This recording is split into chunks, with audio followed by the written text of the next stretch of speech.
India before the times of Shivaji Maharaj. In this chapter, we have studied 2 points. The first one is invasion from the northwest.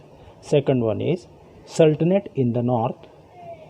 And today we are going to learn about the next topic, which is the kingdom of Vijayanagar. During the reign of Sultan Muhammad bin Tughlaq of Delhi, there were many revolts in south against the central power of Delhi.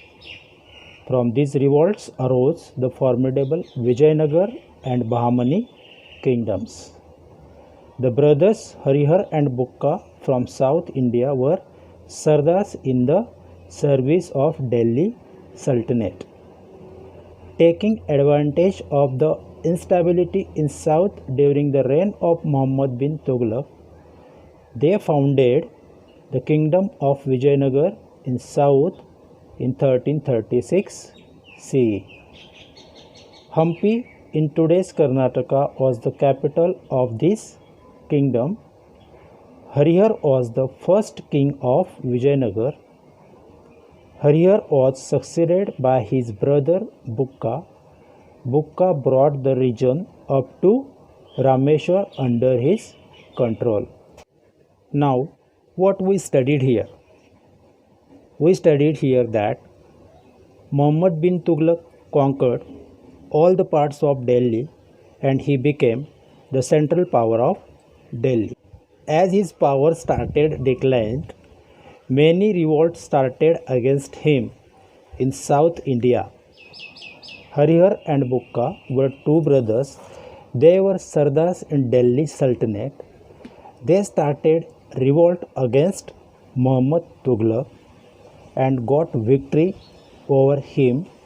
In this way, they founded the kingdom of Vijayanagar in 1336 CE.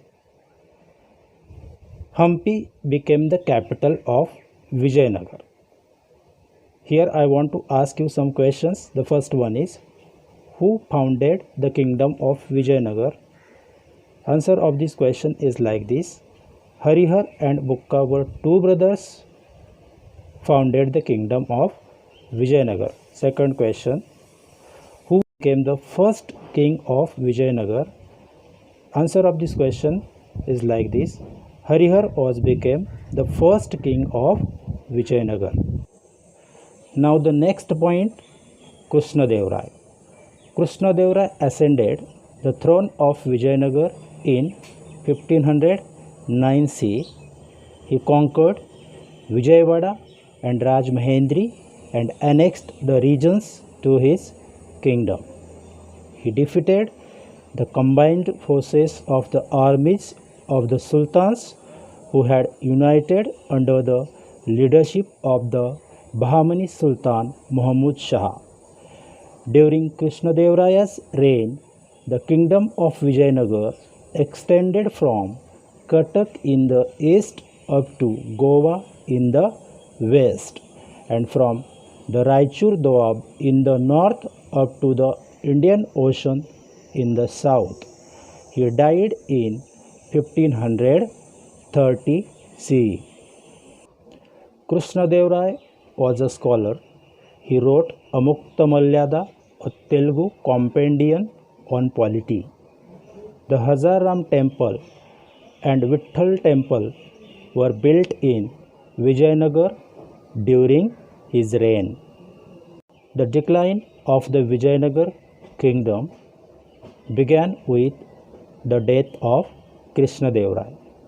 In 1565 CE, at Talikot in the present state of Karnataka, there was a battle between Adil Shahi, Nizam Shahi, Qutub Shahi, Barid Shahi on the one side and Vijayanagar on the other side.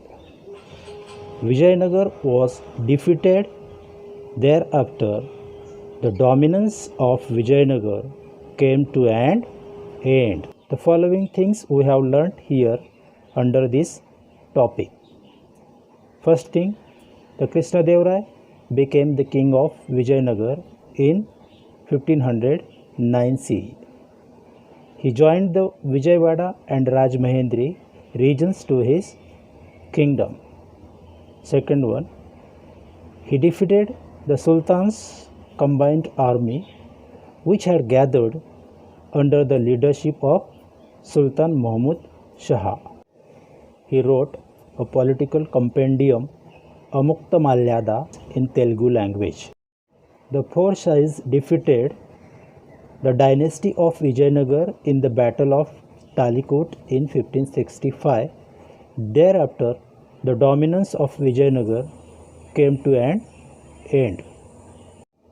Now the assignments for you. Who founded the kingdom of Vijayanagar? Second question. Who was the first king of Vijayanagar? Third one. When did Krishnadeva become the king of Vijayanagar? Fourth one. Which compendium was written by Krishnadeva on politics? And the last one. How did the dominance of Vijayanagar come to an end?